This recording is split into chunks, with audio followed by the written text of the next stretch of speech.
Former Twitter executives admit to making mistakes in blocking a New York Post story about Hunter Biden's laptop just before the 2020 election. They deny they were pressured to do it, though. The admission came to light during a combative congressional hearing. Catherine Herridge has been following this story for us and has more. Catherine, good morning. Good morning, Anne-Marie. This was the first major public hearing for the Republican-led House Oversight Committee to focus on President Biden and his family. And with new hands on subpoena power, we're likely to see more demands for records soon. With limited information, Twitter made a mistake. Former Twitter executives told Congress the social media platform was wrong to suppress the New York Post reporting on Hunter Biden's laptop ahead of the 2020 election. In hindsight, Twitter should have reinstated the Post account immediately. Witnesses testified they wanted to avoid a repeat of the 2016 presidential race. It's pretty clear you won't admit that the Russians have engaged in cyber attacks against when Russian intelligence was blamed for hacking and sharing emails from then-candidate Hillary Clinton and the Democratic National Committee. Twitter noticed activity related to the laptop that, at first glance, bore a lot of similarities to the 2016 Russian hack and leak operation. Our judgment was colored by the experience of 2016. The former Twitter executives included James Baker, who was the FBI's top lawyer under then-Director James Comey. He denied Twitter's decisions were dictated by the Bureau. Sitting here today, I don't recall speaking to the FBI at all about the Hunter Biden matter. Or the Biden campaign. Did anyone from the Biden campaign or the Democratic National Committee direct Twitter to remove or take action against the New York Post story? No. Mr. Baker, same question to you, please. Not to my knowledge, no. After the hearing, Chairman Comer told CBS News his investigators are pivoting to the Biden family's finances. For the first time, the Republican-controlled committee has officially requested records and communications from Hunter Biden, James, the president's brother, and their business manager. Once you've demonstrated a sincere effort to obtain this information and they refuse to comply, then you can take it to the next step, which would be a subpoena.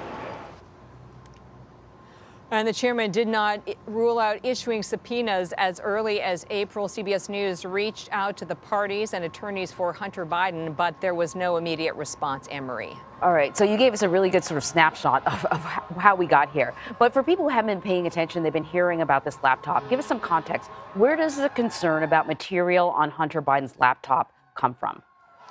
Well, what former Twitter executives testified to is that they thought it had some of the earmarks of hacked material, and that's why they suspended the Post's account. They also testified that they had no confirmation the material was hacked, and they didn't reach out to Hunter Biden or his lawyers to see if he was concerned that his material had been breached.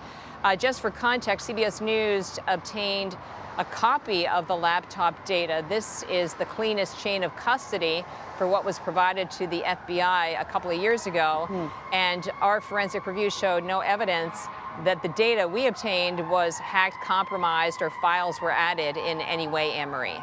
Okay, so I want to play a clip from the opening statement that was made yesterday. Have people listen to it. Immediately following the story's publication, America witnessed a coordinated campaign by social media companies, mainstream news, and the intelligence community to suppress and delegitimize the existence of Hunter Biden's laptop and its contents. That morning, Twitter and other social media companies took extraordinary steps to suppress that story. All right, so Twitter's a private company. They can determine what's allowed on their platform and what isn't. What are Republicans focusing on in this hearing? Well, they focused on what they believe was some kind of coordination between social media platforms, government agencies, and outside groups. The witnesses testified under oath that Twitter is a private social media platform, and it makes private editorial decisions about what goes on the platform. And if there was one issue, Anne-Marie, where there was agreement between Republicans and Democrats, was just the tremendous power that these social platforms have now and the impact on the First Amendment, on American democracy. And the senior Democrat on the committee, Jamie Raskin, said they may need legislation in this space given the experience of the last couple of years. January 6th, of course, and for Republicans, what they see as the censoring or silencing of that Hunter Biden laptop story. And what other things were former Twitter officials, executives questioned about? One of the surprising elements of the hearing to me, Anne-Marie, is that there really is a lot of contact based on the testimony between Twitter and the FBI, for example. They said it related to what's called malign influence operations. That's a fancy way of saying information and propaganda from our adversaries like China, Iran, and Russia. They denied that they took action from the government against specific accounts.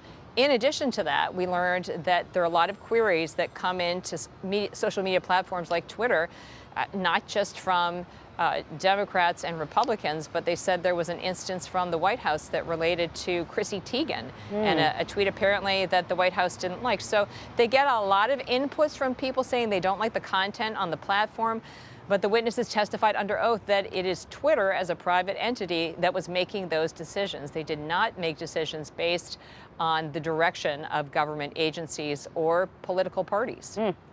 Just the beginning, I think, Catherine. Thank you very much. So. Yeah. Absolutely.